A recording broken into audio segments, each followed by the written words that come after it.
Hallelujah, good morning. ಮತ್ತೊಂದು ಶ್ರೇಷ್ಠಕರವಾದ ಕರ್ತನ ದಿನದಲ್ಲಿ ಕರ್ತನನ್ನು ಆರಾಧಿಸಿ ದೇವರ ಆಲಯಕ್ಕೆ ಹೋಗುವುದಕ್ಕಾಗಿ, ಕರ್ತನ ಸನ್ನಿಧಿಯಲ್ಲಿ ಮೊರೆ ಇಡುವುದಕ್ಕಾಗಿ, ದೇವರನ್ನು ಆತ್ಮದಿಂದಲೂ ಸತ್ಯದಿಂದಲೂ ಆರಾಧಿಸಿ ದೇವರ ಮಾತನ್ನು ಕೇಳುವುದಕ್ಕಾಗಿ ವಿಶ್ವಾಸಿಗಳೆಲ್ಲರೂ ಸೇರಿ ಏಕಮನಸ್ಸಿನಿಂದ ಕೂಡಿ ಏಕಹೃದಯದಿಂದ ಮೊರೆಯಿಟ್ಟು ಪ್ರಪಂಚದಾದ್ಯಂತ ದೇವರ ಕಾರ್ಯಗಳು ನಡೆಯುವ ಹಾಗೆ ಪ್ರಾರ್ಥಿಸುವುದಕ್ಕಾಗಿ ದೇವರು ನೇಮಿಸಿದ ಈ ದಿನದಲ್ಲಿ ದೇವರನ್ನು ಘನಪಡಿಸೋಣ. ನಮ್ಮ ಸಭೆಗೆ ಹೋಗುವುದಕ್ಕಿಂತ ಮುಂಚೆ ಚಿಕ್ಕ ವಾಕ್ಯ ಧ್ಯಾನ ಮಾಡೋಣ ಬನ್ನಿ. ಪ್ರಾರ್ಥನೆ. ಪರಿಶುದ್ಧ ದೇವರೇ, ನಿಮಗೆ ವಂದನೆಗಳು.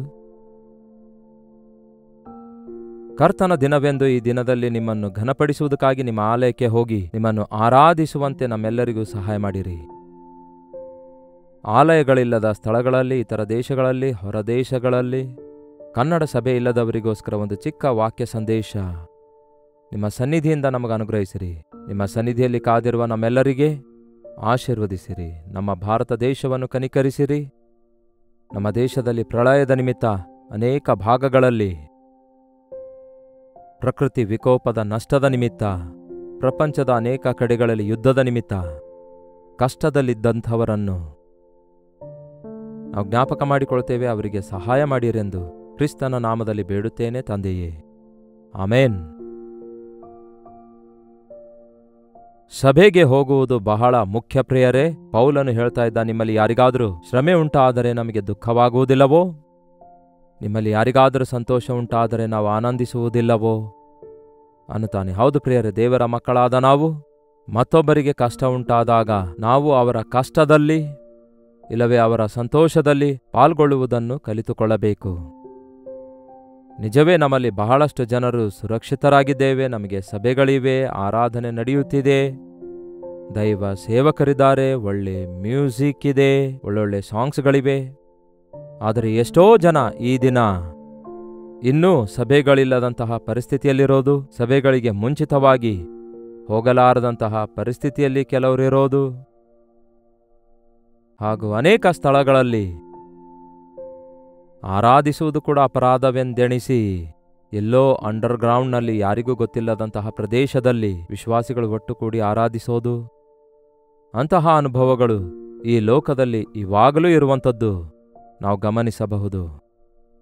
ಅದಕ್ಕೆ ನಾವು ಸಭೆಯಾಗಿ ಕೂಡಿ ಬಂದಾಗ, ಸಮೂಹವಾಗಿ ಸೇರಿ ಬರುವಾಗ, ದೇವರ ಮಕ್ಕಳಾಗಿ ಏಕಮನಸ್ಸಿನಿಂದ ಕೂಡಿ ಬಂದಾಗ ದೇವರ ಸನ್ನಿಧಿಯಲ್ಲಿ ನಾವು ಮೊರೆ ಇಡಬೇಕು ಎಂಬುದಾಗಿ ಬೈಬಲ್ ಹೇಳುತ್ತದೆ.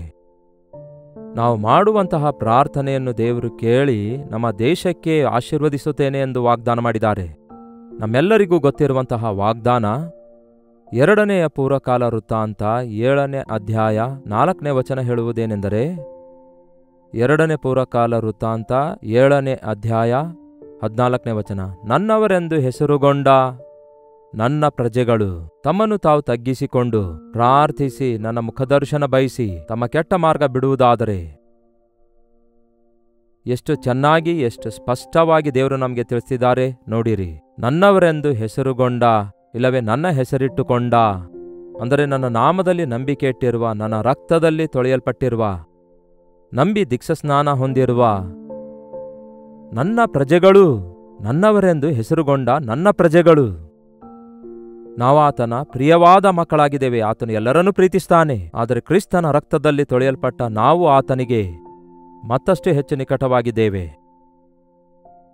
ರಕ್ಷಿಸಲ್ಪಟ್ಟಿದ್ದೇನೆಂದು ಹೇಳುವ ಪ್ರತಿ ವ್ಯಕ್ತಿ, ವಿಶ್ವಾಸಿ ಎಂದು ಹೇಳಿಕೊಳ್ಳುವ ಪ್ರತಿ ವ್ಯಕ್ತಿ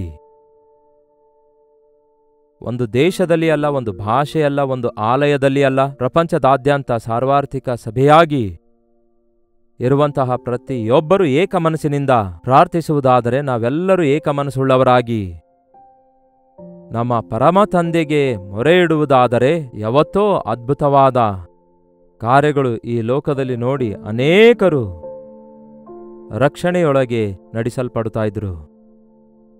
ಅದೇ ಕೊಡಲ್ಪಟ್ಟ ವಾಗ್ದಾನ ನಂಬೋಣ. ನನ್ನವರೆಂದು ಹೆಸರುಗೊಂಡ ನನ್ನ ಪ್ರಜೆಗಳು ತಮ್ಮನ್ನು ತಾವು ತಗ್ಗಿಸಿಕೊಂಡು. ನಮಗೆ ಈ ಲೋಕದಲ್ಲಿ ಬಹಳ ಕಷ್ಟವಾದ ಕೆಲಸ ಯಾವುದೆಂದರೆ ನಮ್ಮನ್ನು ನಾವು ತಗ್ಗಿಸಿಕೊಳ್ಳುವಂಥದ್ದು. ನಮಗೆ ಸುಲಭವಾದ ಕೆಲಸ ಯಾವುದೆಂದರೆ ಇತರರನ್ನು ತಗ್ಗಿಸಿ ಬಿಡುವಂಥದ್ದು. ನಿನಗೇನು ಗೊತ್ತಿಲ್ಲ, ಹೋಗು, ನನಗೆಲ್ಲವೂ ಗೊತ್ತು, ನಿನ್ನ ಕೆಲಸಕ್ಕೆ ಬರಲ್ಲ, ನಾನೇ ಪ್ರಯೋಜಕನು ಅನ್ನುವುದು. ಹೌದಲ್ಲವೇ? ಈ ಮನಸ್ಸು ಇರುತ್ತೆ ಅಲ್ಲವೋ, ನಾವು ಯಾವಾಗಲೂ ಇತರರಿಗೆ ಕೀಳಾಗಿ ಮಾತಾಡೋದು, ಇತರರ ಮನಸ್ಸು ನೋಯಿಸುವಂಥದ್ದು ನಮಗೆ ಅದು ಸ್ವಾಭಾವಿಕವಾಗಿ ಬಂದ್ಬಿಡುತ್ತೆ, ಹಳೆ ಆದಾಮನ ಸ್ವಭಾವ. ಆದರೆ ಯೇಸು ಹೇಳ್ತಾರೆ, ನಾವು ದೇವರ ಪ್ರೀತಿಯನ್ನು ಅರಿತುಕೊಂಡ ನಂತರ, ಕರ್ತನ ದೃಷ್ಟಿಯಲ್ಲಿ ನಾವು ಯಾರೆಂದು ತಿಳಿದುಕೊಂಡ ನಂತರ ನಮ್ಮನ್ನು ನಾವು ತಗ್ಗಿಸಿಕೊಳ್ಳುವುದನ್ನು ಕಲಿಯಬೇಕು. ತನ್ನನ್ನು ತಾನು ತಗ್ಗಿಸಿಕೊಳ್ಳುವವನು ಹೆಚ್ಚಿಸಲ್ಪಡುತ್ತಾನೆ, ಹೆಚ್ಚಿಸಿಕೊಳ್ಳುವವನು ತಗ್ಗಿಸಲ್ಪಡ್ತಾನೆ. ಈ ದಿನ ಸಭೆಗೆ ಹೋಗುವವರು ಕೂಡ ಎಷ್ಟು ಜನ ತಗ್ಗಿಸಿಕೊಂಡು ಪ್ರಾರ್ಥನೆ ಮಾಡ್ತಿದ್ದಾರೆ ಸಭೆಯಲ್ಲಿ, ಎಷ್ಟು ಜನ ತಗ್ಗಿಸಿಕೊಂಡು ಹಾಡು ಹಾಡ್ತಿದ್ದಾರೆ, ತಗ್ಗಿಸಿಕೊಂಡು ಕರ್ತನ ಸೇವೆಯಲ್ಲಿ ಪಾಲ್ಗೊಳ್ತಿದ್ದಾರೆ. ಎಷ್ಟೋ ಜನ ಫರಿಸಾಯರ ಹಾಗೆ ದೇವರ ಆಲಯದಲ್ಲಿ, ದೇವರ ಸನ್ನಿಧಿಯಲ್ಲಿಯೂ ಕೂಡ ತಮ್ಮಷ್ಟಕ್ಕೆ ತಾವೇ ಮೆಚ್ಚಿಕೊಳ್ಳುತ್ತಾ ಹೊಗಳಿಕೊಳ್ಳುತ್ತಾ ಪಕ್ಕದಲ್ಲಿರುವ ಸುಂಕದವನನ್ನು ಕೀಳಾಗಿ ನೋಡುವಂತಹ ಸುದೀರ್ಘವಾದ ಪ್ರಾರ್ಥನೆಯನ್ನೇ ನಾವು ಶೋ ಆಫ್ ಮಾಡುವುದಕ್ಕಾಗಿ ನಮ್ಮ ಭಕ್ತಿಯನ್ನು ತೋರ್ಪಡಿಸಿ ಎಷ್ಟೋ ಚೆನ್ನಾಗಿ ಹಾಡು ಹಾಡ್ತೇವೆ, ಎಷ್ಟೋ ಚೆನ್ನಾಗಿ ವಾಕ್ಯ ಓದುತ್ತೇವೆ, ಪ್ರಾರ್ಥಿಸ್ತೇವೆ, ನಾವು ಎಷ್ಟು ಒಳ್ಳೆ ವಸ್ತ್ರ ಧರಿಸಿದ್ದೇವೆ ಎಂಬುದಾಗಿ, ಎಷ್ಟೋ ದೊಡ್ಡದಾಗಿ ಟಿಪ್ ಟಾಪ್ ಇದ್ದೇವೆ ಎಂದು ತೋರಿಸಿಕೊಳ್ಳುವುದಕ್ಕಾಗಿಯೋ ನಾವು ಸಭೆಗೆ ಹೋಗೋದು. ಅಯ್ಯೋ, ನಾವು ದೇವರ ಸನ್ನಿಧಿಯಲ್ಲಿ ಕಾಣಿಸಿಕೊಳ್ಳಲು ಹೋಗ್ತಿದ್ದೇವೆ. ನೀನು ದೇವರ ಸನ್ನಿಧಿಯಲ್ಲಿ ಕಾಣಿಸಿಕೊಳ್ಳಲು ಜಾಗ್ರತೆ ಉಳ್ಳವನಾಗಿರು. ದೇವರ ಆಲಯಕ್ಕೆ ಹೋಗುವಾಗ ನಿನ್ನ ಹೆಜ್ಜೆಯನ್ನು ಜಾಗ್ರತೆಯಿಂದ ಗಮನಿಸು ಎಂಬುದಾಗಿ ದೇವರ ವಾಕ್ಯ ಹೇಳ್ತದೆ. ತಮ್ಮನ್ನು ತಾವು ತಗ್ಗಿಸಿಕೊಳ್ಳುವವರ ಪ್ರಾರ್ಥನೆ ದೇವರು ಕೇಳ್ತಾರೆ ಹೊರತು ಗರ್ವಿಷ್ಠರ ಪ್ರಾರ್ಥನೆ ದೇವರು ಕೇಳುವುದಿಲ್ಲ. ನನ್ನವರೆಂದು ಹೆಸರುಗೊಂಡ ನನ್ನ ಪ್ರಜೆಗಳು ತಮ್ಮನ್ನು ತಾವು ತಗ್ಗಿಸಿಕೊಂಡು, ಎರಡನೇದಾಗಿ ಏನಂತೆ, ಪ್ರಾರ್ಥಿಸುವುದಾದರೆ. ಅಷ್ಟಕ್ಕೂ ಭಾನುವಾರ ಆರಾಧನೆಯ ಸಮಯದಲ್ಲಿ ಪ್ರಾರ್ಥನೆಗಾಗಿ ಎಷ್ಟು ಸಮಯವಿರುತ್ತೆ? ಸಾಕಷ್ಟು ಸಮಯವನ್ನು ಭಾನುವಾರ ಆರಾಧನೆಯಲ್ಲಿ ಪ್ರಾರ್ಥನೆಗೂ ಕೂಡ ಸಮಯ ಕೊಡಬೇಕು. ಸ್ಟೇಜ್ ಮೇಲೆ ಹಿರಿಯರು ಮಾಡುವಂತಹ ಪ್ರಾರ್ಥನೆ, ಪಾಸ್ಟರ್ ಅವರು ಮಾಡುವ ಪ್ರಾರ್ಥನೆ, ಅದನ್ನು ಬಿಟ್ಬಿಡಿ. ಸಭೆಯೆಲ್ಲ ಏಕ ಮನಸ್ಸಿನಿಂದ ಮೊರೆಯಿಟ್ಟಾಗ ತಾನೇ ಪವಿತ್ರಾತ್ಮ ದೇವರ ಕಾರ್ಯಗಳು ನಡೆಯೋದು. ಆದಿ ಸಭೆಯಲ್ಲಿ ಏಕ ಮನಸ್ಸುಳ್ಳವರಾಗಿ, ಏಕ ಹೃದಯವುಳ್ಳವರಾಗಿ, ಐಕ್ಯತೆಯಿಂದ ಅವರು ಪ್ರಾರ್ಥಿಸಿದಾಗ ಅದ್ಭುತ ಕಾರ್ಯಗಳು ನಡೆದುವು. ದೇವರ ಸೇವಕರು ಬಲವಾಗಿ ದೇವರ ಕಾರ್ಯಗಳನ್ನು ಮಾಡಿದರು. ದೇವರ ವಾಕ್ಯವನ್ನು ಬೋಧಿಸುತ್ತಾರೆ. ಅಲ್ಲಿ ಸೂಚಕ ಕಾರ್ಯಗಳು, ಸ್ವಸ್ಥತೆಗಳು, ಮಹತ್ ಕಾರ್ಯಗಳು ನಡೆದುವು. ಪ್ರತಿ ಭಾನುವಾರ ಒಂದು ಉಜ್ಜೀವನ ಕೂಟದಂತೆ ಯಾಕೆ ಇರಬಾರದು? ಪ್ರತಿ ಭಾನುವಾರ ಎಷ್ಟೋ ಮಂದಿ ರೋಗಿಗಳು ಸ್ವಸ್ಥರಾಗುವ ಹಾಗೆ, ದಿಕ್ಕಿಲ್ಲದ ಸ್ಥಿತಿಯಲ್ಲಿರುವವರು ಆಧರಿಸಲ್ಪಡುವ ಹಾಗೆ, ಕುಗ್ಗಿ ಹೋದವರು ಸಂತೈಸಲ್ಪಡುವ ಹಾಗೆ, ಹೊಸ ಜನರು ಯಾರಾದರೂ ಬಂದರೆ ಆಳವಾದ ರಕ್ಷಣೆಯ ಅನುಭವ ಹೊಂದಿ ತಿರುಗಿ ಹೋಗುವ ಹಾಗೆ ಪವಿತ್ರಾತ್ಮ ದೇವರು ತಮ್ಮ ಕಾರ್ಯಗಳನ್ನು ನಮ್ಮ ಸಭೆಗಳಲ್ಲಿ ಯಾಕೆ ನಡೆಸುತ್ತಾ ಇಲ್ಲ? ಯಾಕೆಂದ್ರೆ ಅಲ್ಲಿ ಪ್ರಾರ್ಥನೆಗೆ ಸಮಯವಿರಲ್ಲ. ಹಾಡಿನ ಮೇಲೆ ಹಾಡು ಹಾಡ್ತಾರೆ. ಕೆಲವು ಸ್ಥಳಗಳಲ್ಲಿ ಹಾಡುವವರು ಮಾತ್ರ ಹಾಡ್ತಾರೆ. ಸಭೆಯಾಗಿ ಹಾಡ್ದಾಗ ತಾನೇ ಅದು ಆರಾಧನೆಯಾಗಿರೋದು. ಒಂದು ಕಚೇರಿಗೆ ಹೋಗುವಾಗ ಹಾಡು ಕೇಳಿಸಿಕೊಳ್ಳಲು ಹೋಗ್ತೇವೆ, ಆದರೆ ದೇವರ ಆಲಯಕ್ಕೆ ಹೋಗುವಾಗ ನಾವೆಲ್ಲರೂ ಸೇರಿ ಕರ್ತನಿಗೆ ಹಾಡಿ ಆರಾಧಿಸಲು ಹೋಗುತ್ತೇವೆ. ಹಾಗಾಗಿ ಆರಾಧನೆಗೆ ಸಮಯವಿದೆ, ಪ್ರಾರ್ಥನೆಗೂ ಕೂಡ ಸಮಯವಿದೆ. ವೈಯಕ್ತಿಕವಾಗಿ ಎಷ್ಟು ಪ್ರಾರ್ಥನೆ ಮಾಡುತ್ತೇವೆ ಮತ್ತು ಒಟ್ಟಾಗಿ ಸಭೆಯೆಲ್ಲ ಸೇರಿ ಏಕಮನಸ್ಸುಳ್ಳವರಾಗಿ ಕೆಲವೊಂದು ವಿಶೇಷ ಮನವಿಗಳಿಗಾಗಿ ಈಗೋ ಪ್ರಳಯ ಬಂದು ಎಷ್ಟೋ ಜನರು ಬಾಧೆ ಪಡ್ತಿದ್ದಾರೆ. ಬಹಳಷ್ಟು ಜನರು ನಷ್ಟ ಹೋಗಿದ್ದಾರೆ ಪ್ರಿಯರೇ. ವರ್ಷದ ಬೆಳೆಯೆಲ್ಲ ಹಾಳಾಗುವುದನ್ನು ನೋಡುವಾಗ ಅದು ಬಹಳ ಬಾಧೆಯನ್ನುಂಟು ಮಾಡುತ್ತೆ. ಈಗೋ ಪಟ್ಟಣದಲ್ಲಿ ಅಂದರೆ ಚೆನ್ನೈನಲ್ಲಿರುವಂತಹ ನಮ್ಮಂಥವರು ಕೂಡ ಇನ್ನೂ ಚೇತರಿಸಿಕೊಳ್ಳಲಾರದಂತಹ ಪರಿಸ್ಥಿತಿಯಲ್ಲಿದ್ದಾರೆ. ಇಂತಹ ಭಾರಗಳಿಗೋಸ್ಕರ, ವ್ಯಾಧಿಯಲ್ಲಿದ್ದವರಿಗಾಗಿ, ಯುದ್ಧ ಭೂಮಿಯಲ್ಲಿ ಎಷ್ಟೋ ಕಷ್ಟದ ಪಾಲಾಗುವವರಿಗಾಗಿ, ಪ್ರಪಂಚದಾದ್ಯಂತ ಕೆಲವೊಂದು ಕಡೆಗಳಲ್ಲಿ, ಆಫ್ರಿಕಾ ಕಂಟ್ರೀಸ್ಗಳಲ್ಲಿ ಭಯಂಕರವಾದಂತಹ ಫ್ಯಾಮನ್, ಬರಗಾಲ ಇದೆ. ಹಸುಕೂಸುಗಳಿಗೆ ಹಾಲಿಲ್ಲದ ಪರಿಸ್ಥಿತಿ ಇವೆ. ಇವೆಲ್ಲ ವಿಶಾಲವಾದ ಹೃದಯದೊಂದಿಗೆ ಯೇಸುಕ್ರಿಸ್ತನು ಎಲ್ಲರಿಗೆ ಒಡೆಯನಾಗಿರೋದ್ರಿಂದ ಆತನ ನಾಮ ಧರಿಸಿರುವ ನಾವೆಲ್ಲರೂ ಭಾನುವಾರ ಕೂಡಿ ಬರುವಾಗ ಈ ಎಲ್ಲ ಭಾರಗಳಿಗಾಗಿ ನಾವು ಪ್ರಾರ್ಥಿಸಬೇಕಾಗಿದೆ. ನನ್ನವರೆಂದು ಹೆಸರುಗೊಂಡ ನನ್ನ ಪ್ರಜೆಗಳು ತಮ್ಮನ್ನು ತಾವು ತಗ್ಗಿಸಿಕೊಂಡು ಪ್ರಾರ್ಥನೆ ಮಾಡಿ, ಮೂರನೇ ಮಾತು ಏನೆಂದು ಹೇಳುತ್ತೆ ನೋಡಿ, ನನ್ನ ಮುಖದರ್ಶನವನ್ನು ಬಯಸಿ, ಅಂದರೆ ನನ್ನನ್ನು ಹುಡುಕಿ. ಎಲ್ಲಿ ಹುಡುಕುತ್ತೇವೆ ಯೇಸುಕ್ರಿಸ್ತನನ್ನು? ಹುಡುಕುವುದು ಅಂದರೆ ಆತನು ಬೆಡ್ಡ ಗುಡ್ಡ ಗೋಪುರಗಳಲ್ಲಿ ಇರುವಾತನು ಅಲ್ಲ, ಗೊಂಬೆಗಳಲ್ಲಿ ಇರುವಾತನಲ್ಲ. ಆ ಶಿಲುಬೆ ಮುಂದೆ ಹೋಗಿ ಯಾಕೆ ಕೂತ್ಕೊಳ್ತೀರಿ? ಶಿಲುಬೆ ಒಂದು ಚಿಹ್ನೆಯಾಗಿದೆ. ಶಿಲುಬೆ ಮೇಲೆ ಯೇಸು ಇಲ್ಲ. ಶಿಲುಬೆ ಮೇಲೆ ಸತ್ತು ಮೃತ್ಯುಂಜಯನಾಗಿ ಎದ್ದು ಬಂದಿದ್ದಾರೆ. ಆತನನ್ನು ಎಲ್ಲಿ ಹುಡುಕೋದು? ನನ್ನನ್ನು ಹುಡುಕಿರಿ ಎಂದು ಬೈಬಲ್ ಹೇಳ್ತದೆ. ಎಲ್ಲಿ ಹುಡುಕೋದು ಪ್ರಿಯರೇ? ಈಗೋ ಆತನ ಗ್ರಂಥದಲ್ಲಿ ಆತನ ಶ್ರೇಷ್ಠತೆಯನ್ನು ನಾವು ಹುಡುಕಬಲ್ಲೆವು, ಆತನ ಮಹಿಮೆಯನ್ನು ನೋಡಬಲ್ಲೆವು, ಆತನ ಪ್ರಸನ್ನತೆಯನ್ನು ನೋಡಬಲ್ಲೆವು, ಆತನ ಗುಣಲಕ್ಷಣಗಳನ್ನು ಅರಿತುಕೊಳ್ಳಬಲ್ಲೆವು, ಆತನ ಪ್ರಣಾಳಿಕೆಗಳನ್ನು ಅರಿತುಕೊಳ್ಳಬಲ್ಲೆವು, ಆತನ ಉದ್ದೇಶಗಳನ್ನು ತಿಳಿದುಕೊಳ್ಳುತ್ತೇವೆ, ಆತನ ಚಿತ್ತ ತಿಳಿದುಕೊಳ್ಳುತ್ತೇವೆ, ಆತನ ರಾಜ್ಯದ ಕುರಿತಾಗಿ ತಿಳಿದುಕೊಳ್ತೇವೆ, ಆತನ ಬರೋಣದ ಬಗ್ಗೆ ಅರಿತುಕೊಳ್ತೇವೆ. ಹುಡುಕ್ಬೇಕು, ಹುಡುಕ್ಬೇಕು, ಹುಡುಕ್ಬೇಕು, ಹುಡುಕ್ಬೇಕು. ಬೆಳ್ಳಿ ಹುಡುಕಿದಂತೆ ಹುಡುಕ್ಬೇಕಂತೆ, ಬಂಗಾರ ಹುಡುಕಿದಂತೆ ಹುಡುಕ್ಬೇಕಂತೆ. ಹೌದಲ್ಲವೇ? ಕೆಲವೊಮ್ಮೆ ಕೆಲವೊಂದು ರೆಫರೆನ್ಸ್ಗಳಿಗಾಗಿ ಹುಡುಕುತ್ತಲೇ ಇರುತ್ತೇವೆ, ಪೇಜ್ಗಳ ಮೇಲೆ ಪೇಜ್ ತಿರುಗಾಡಿಸ್ತೇವೆ. ಮನುಷ್ಯರಿಗೆ ದೇವರು ಕೊಟ್ಟಂತಹ ಪ್ರತ್ಯಕ್ಷತೆ ಎಲ್ಲಿದೆ? ಯಾವ ಚಾಪ್ಟರ್, ಯಾವ ಲೈನ್, ಯಾವ ವರ್ಸ್? ದೇವರು ಈ ದಿನ ನನಗೇನು ಹೇಳ್ತಾರೆ ಎಂದು ಹುಡುಕಬೇಕು. ದೇವರ ವಾಕ್ಯ ಹುಡುಕಬೇಕು, ಕರ್ತನ ಮುಖವನ್ನು ಹುಡುಕಬೇಕು, ಕರ್ತನ ಪ್ರೀತಿಯನ್ನು ಅನುಭವಿಸುವ ಹಾಗೆ ಅಗೆಯಬೇಕು, ಅಗೆಯಬೇಕು, ಅಗೆಯಬೇಕು. ಕರ್ತನ ಶಕ್ತಿ ಅರಿತುಕೊಳ್ಳುವ ಹಾಗೆ ಹೋರಾಡಬೇಕು. ದೇವರೇ, ನೀನು ನನ್ನನ್ನು ಆಶೀರ್ವದಿಸಿದ ಹೊರತು ನಿನ್ನನ್ನು ಬಿಡುವುದಿಲ್ಲವೆಂದು ಹೋರಾಡಿದನಲ್ಲವೇ ಆ ಯಾಕೋಬನು? ಸಭೆಗೆ ಹೋಗುವಾಗ ನಾವು ದೇವರನ್ನು ಹುಡುಕಬೇಕು, ಆತನ ವಾಕ್ಯವನ್ನು ಸಾಕಷ್ಟು ಕೇಳಬೇಕು. ಶಾರ್ಟ್ ಮೆಸೇಜ್ ಅನ್ನುತ್ತಾರೆ, 15 ನಿಮಿಷ. ಭಾನುವಾರ ಸಂದೇಶ ಸಾಕು, ಫಸ್ಟ್ ಸೆಷನ್, ಸೆಕೆಂಡ್ ಸೆಷನ್. ಹೌದಲ್ಲವೇ? ಇದು ಅಭ್ಯಾಸ ಆಗ್ಬಿಟ್ಟಿದೆ ಈ ದಿನ. 3 ಗಂಟೆಗಳವರೆಗೂ 5 ಗಂಟೆಗಳವರೆಗೂ ಭಾನುವಾರ ದೇವರ ಸನ್ನಿಧಿಯಲ್ಲಿ ಕಾಲ ಕಳೆದ ಹೊರತು ನಮಗೆ ತೃಪ್ತಿ ಆಗ್ತಿರಲಿಲ್ಲ ಆ ಕಾಲದಲ್ಲಿ. ಇವಾಗಲೂ ನಮ್ಮ ಚರ್ಚ್ನಲ್ಲಿ ನಾವು ಹಾಗೇ ಮಾಡ್ತೇವೆ ಬಿಡಿ. ಆದರೆ ಕೆಲವೊಂದು ಜನ ಫಸ್ಟ್ ಸರ್ವಿಸಿಗೆ ಬಂದವರು ತಿರುಗಿ ಹೋಗ್ತಾರೆ, ಮತ್ತೆ ಕೆಲವರು ಜಾಯ್ನ್ ಆಗ್ತಾರೆ. ಹೀಗೆ ಕಂಟಿನ್ಯೂಸ್ ಆಗಿ ಸರ್ವಿಸ್ ಇರುತ್ತೆ.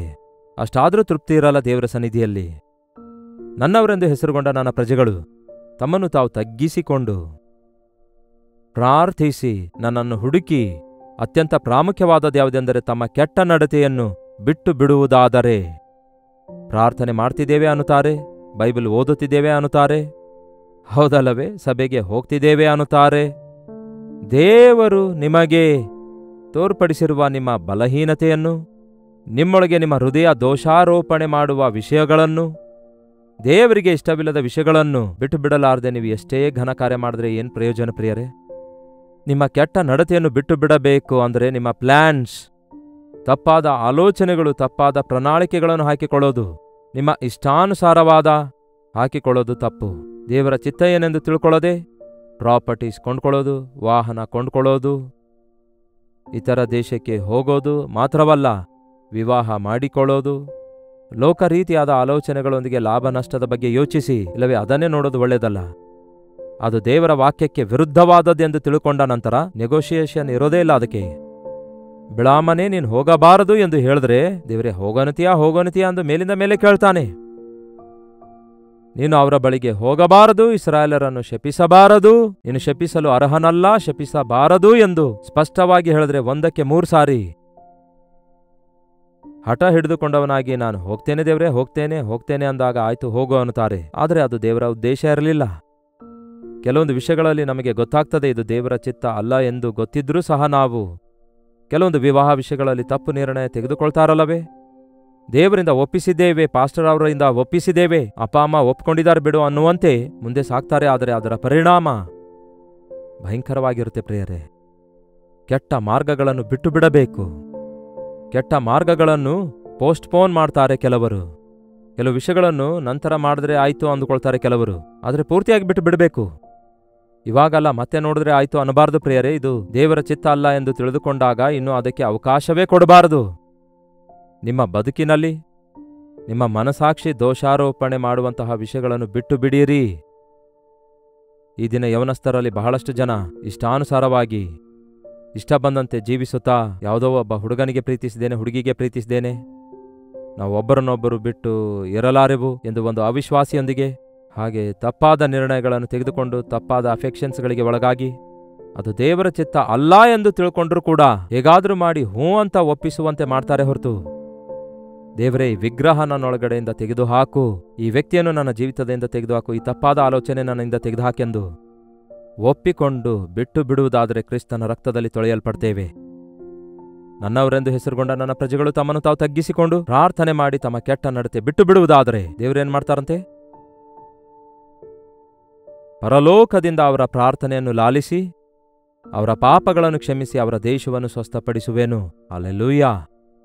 ಆಕಾಶದಲ್ಲಿರುವಂತಹ ಕರ್ತನು ಭೂಲೋಕದಲ್ಲಿ ಆಲಯದೊಳಗೆ ಮೈಕಿಲ್ಲದಿದ್ರು ಏನೂ ಇಲ್ಲದಿದ್ರು ನೀವು ಮಾಡುವ ಪ್ರಾರ್ಥನೆ ನಿಮ್ಮ ನರಳಾಟ ಆತನು ಕೇಳ್ತಾನಂತೆ. ಆ ಪರಲೋಕದಿಂದ ನಾನು ಅವರ ಪ್ರಾರ್ಥನೆಯನ್ನು ಕೇಳಿ ಅವರ ಪಾಪಗಳನ್ನು ಕ್ಷಮಿಸಿ, ಪಾಪವು ಕೊಡುವ ಸಂಬಳ ಮರಣ ಆಗಿದೆ ಪ್ರಿಯರೇ. ಪಾಪದಿಂದುಂಟಾಗುವ ಚಿಕ್ಕುಗಳು ನಾನಾ ವಿಧವಾದ ಶ್ರಮೆಗಳು ಮತ್ತು ಹೋರಾಟಗಳು ಆಗಿವೆ. ನಾವು ಕರ್ತನ ಸನ್ನಿಧಿಯಲ್ಲಿ ಅವುಗಳನ್ನು ಬಿಟ್ಟು ಬಿಡುವಾಗ ಕರ್ತನು ನಮ್ಮ ಪಾಪಗಳನ್ನು ಕ್ಷಮಿಸ್ತಾರೆ, ನಮಗೆ ಸಮಾಧಾನ ಕೊಡ್ತಾರೆ, ದೇಶವನ್ನು ಸ್ವಸ್ಥಪಡಿಸುತ್ತಾರೆ, ನಿಮ್ಮನ್ನು ಸ್ವಸ್ಥಪಡಿಸುವುದು ಮಾತ್ರವಲ್ಲ, ನಿಮ್ಮ ಮುಖಾಂತರ ನೀವು ವಾಸಿಸುವಂತಹ ದೇಶದಲ್ಲೆಲ್ಲ, ನೀವು ವಾಸಿಸುವ ಕುಟುಂಬದಲ್ಲೆಲ್ಲ, ನಿಮ್ಮ ದೇಶವೆಲ್ಲ, ನಿಮ್ಮ ಪ್ರಾಂತ್ಯವೆಲ್ಲ ನಿಮ್ಮ ನಿಮಿತ್ತ, ನಿಮ್ಮ ಪ್ರಾರ್ಥನೆಯ ನಿಮಿತ್ತ ದೇವರು ಮೇಲುಂಟು ಮಾಡ್ತಾರಂತೆ. ನಮ್ಮ ಭಾರತ ದೇಶಕ್ಕಾಗಿ ಪ್ರಾರ್ಥನೆ ಮಾಡುವ ಬದ್ಧರಾಗಿದ್ದೇವೆ. ತಗ್ಗಿಸಿಕೊಳ್ಳೋಣ, ನಮ್ಮ ಸ್ಥಿತಿ ಎಂಥದೆಂದು ಒಪ್ಪಿಕೊಳ್ಳೋಣ, ವಿಶ್ವಾಸಿಗಳೊಂದಿಗೆ ಪ್ರಾರ್ಥಿಸೋಣ. ದೇವರ ಅದ್ಭುತ ಕಾರ್ಯಗಳನ್ನು ಈ ಲೋಕದಲ್ಲಿ, ಈ ದೇಶದಲ್ಲಿ, ಪ್ರಪಂಚದಾದ್ಯಂತ ಕರ್ತನ ಬರೋಣಕ್ಕಾಗಿ ಸಭೆ ಸಿದ್ಧಗೊಳ್ಳುವ ಹಾಗೆ ನಾವೆಲ್ಲರೂ ಏಕ ಮನಸ್ಸುಳ್ಳವರಾಗಿ ಆಲಯಗಳಿಗೆ ಹೋಗಿ ಪ್ರಾರ್ಥಿಸೋಣ. ಬನ್ನಿ ಪ್ರಾರ್ಥಿಸೋಣ. ಪರಿಶುದ್ಧ ದೇವರೇ, ಪ್ರೀತಿಯುಳ್ಳ ತಂದೆಯೇ, ಈ ಕರ್ತನ ದಿನದಲ್ಲಿ ದೇವರೇ, ನಾವು ನಿಮ್ಮ ಆಲಯಕ್ಕೆ ಹೋಗುವಾಗ ವಿಶ್ವಾಸಿಗಳೆಲ್ಲರೂ ಏಕ ಮನಸ್ಸುಳ್ಳವರಾಗಿ ಲೋಕಕ್ಕೋಸ್ಕರ, ಲೋಕದಲ್ಲಿ ನಶಿಸಿ ಹೋಗುವವರಿಗೋಸ್ಕರ, ಉಪದ್ರವಗಳಲ್ಲಿದ್ದವರಿಗೋಸ್ಕರ, ಶ್ರಮೆಗಳಲ್ಲಿದ್ದವರಿಗೋಸ್ಕರ, ಪಾಪದ ಕಟ್ಟುಗಳಲ್ಲಿದ್ದವರಿಗೋಸ್ಕರ ಮೊರೆ ಇಡುವುದಕ್ಕಿಂತ ಮುಂಚೆ ನಮ್ಮನ್ನು ನಾವು ತಗ್ಗಿಸಿಕೊಂಡು ನಮ್ಮ ಜೀವಿತ ಸರಿಪಡಿಸಿಕೊಂಡು ನಂಬಿಕೆಯಿಂದ ಪ್ರಾರ್ಥಿಸಲು ಸಹಾಯ ಮಾಡಿರಿ.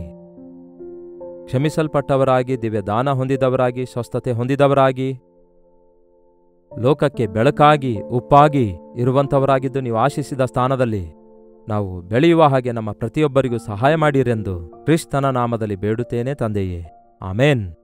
ತಂದೆಯಾದ ದೇವರ ಪ್ರೀತಿಯೂ, ಮಗನಾಗಿರುವ ಕ್ರಿಸ್ತನ ಕೃಪೆಯೂ, ಆದರಣೆಕರ್ತನಾದ ಪವಿತ್ರಾತ್ಮನ ಸಹವಾಸವು ಕೂಡಿ ಬಂದಿರುವ ನಮ್ಮೆಲ್ಲರ ಸಂಗಡ ಇಂದಿಗೂ ಸದಾಕಾಲಕ್ಕೂ ನೆಲೆಯಾಗಿರಲಿ. ಆಮೇನ್. ದೇವರಿಗೆ ಸ್ತೋತ್ರ. ನಿಮ್ಮ ಪ್ರಾರ್ಥನಾ ಮನವಿಗಳನ್ನು 8939731313 ನಂಬರ್ಗೆ ಹಾಗೂ ಇತರ ದೇಶದಲ್ಲಿದ್ದರೂ ಸಹ ಇದೇ ನಂಬರಿಗೆ ನಿಮ್ಮ ಮನವಿಗಳನ್ನು ತಪ್ಪದೆ ಒಂದು ಟೆಕ್ಸ್ಟ್ ಆಗಲಿ, ವಾಯ್ಸ್ ಮೆಸೇಜ್ ಮೂಲಕವಾಗಲಿ ವಾಟ್ಸಪ್ ಕಳಿಸಿಕೊಡಿರಿ. ನಿಮ್ಮೆಲ್ಲರಿಗಾಗಿ ಪ್ರಾರ್ಥಿಸ್ತಿದ್ದೇವೆ. ನೀವು ಕೇವಲ ಮನೆಯಲ್ಲಿ ಕೂತ್ಕೊಂಡು ಆನ್ಲೈನ್ನಲ್ಲಿ ವಾಕ್ಯ ಕೇಳಿದಲ್ಲದೆ ಆಲಯಕ್ಕೆ ಹೋಗಿರಿ. ಮಾತ್ರವಲ್ಲ, ಕೇವಲ 2-3 ಗಂಟೆ ಮಾತ್ರವಲ್ಲ, ದಿನವಿಡೀ ದೇವರ ಸನ್ನಿಧಿಯಲ್ಲಿ ಕಳೆಯುವ ಹಾಗೆ ಈ ದಿನದ ಸಮಯ ಸದುಪಯೋಗ ಮಾಡಿಕೊಳ್ಳಿ. ಕರ್ತನ ಚಿತ್ತವಿರೋದಾದರೆ ನಾಳೆ ಬೆಳಗ್ಗೆ ಮತ್ತೆ ಇದೇ ಅನುದಿನದ ಧ್ಯಾನ ಎಂಬ ಕಾರ್ಯಕ್ರಮದಲ್ಲಿ ಭೇಟಿಯಾಗೋಣ. ಅಲ್ಲಿವರೆಗೂ ದೇವರ ಮಹಾಕೃಪೆ ನಿಮ್ಮೆಲ್ಲರೊಂದಿಗಿರಲಿ.